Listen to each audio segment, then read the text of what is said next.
इस क्वेश्चन में हमें ए और बी दो सेट दिए हैं, ये कंडीशंस दी है।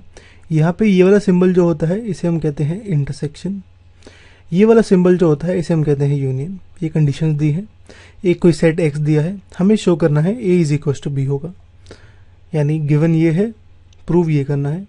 अब हमें हिंट दिया है ए को लिखो A intersection A union X, हम ये लिखते हैं A is equal to A intersection A union x.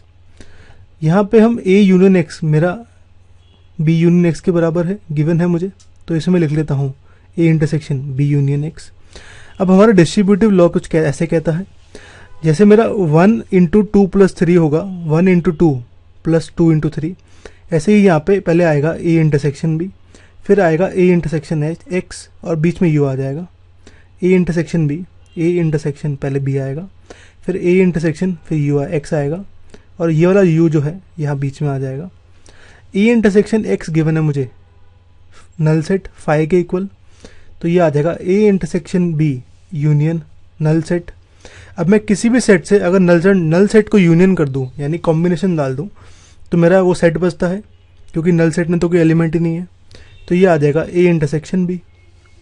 तो मेरा ए की वैल्यू आ गई ए इंटरसेक्शन बी। अब हम लेते हैं B is equal to B intersection B union X, कुछ ऐसे। बी यूनियन एक्स गिवन है मुझे ए यूनियन एक्स के बराबर, यहाँ पे हम फिर डिस्ट्रीब्यूटिव लॉ यूज करते हैं। अब बी ये आ जाएगा मेरा कुछ ऐसे, बी इंटरसेक्शन पहले ए आएगा कुछ ऐसे, बी इंटरसेक्शन एक्स आएगा राइट साइड में, ये जो सिंबल है यू वाला ये बीच में आ जाएगा, B intersection A union B intersection X. B intersection X मुझे गिवन है नल सेट के इक्वल फाई के इक्वल, तो ये आ जाएगा बी इंटरसेक्शन एक्स फाई। अब मैं किसी भी सेट से अगर नल सेट को मिला दूं यूनियन कर दूं तो मेरा वो सेट बचता है, तो ये आ गया बी इंटरसेक्शन ए। अब इंटरसेक्शन में हम सेट्स उल्टे कर सकते हैं, यानी बी इंटरसेक्शन ए को लिख सकता हूं मैं ए इंटरसेक्शन बी, कुछ ऐसे। ये होगी मेरी सेकंड इक्वेशन। अब फर्स्ट और सेकंड इक्वेशन में ए की वैल्यू थी ए इंटरसेक्शन बी की वैल्यू थी ए इंटरसेक्शन बी, यानी इन दोनों में RHS सेम है तो LHS भी सेम होना चाहिए, यानी ए की वैल्यू बी के इक्वल होनी चाहिए, ए इज इक्वल टू बी। हमें यही प्रूव करना था, हेंस प्रूव।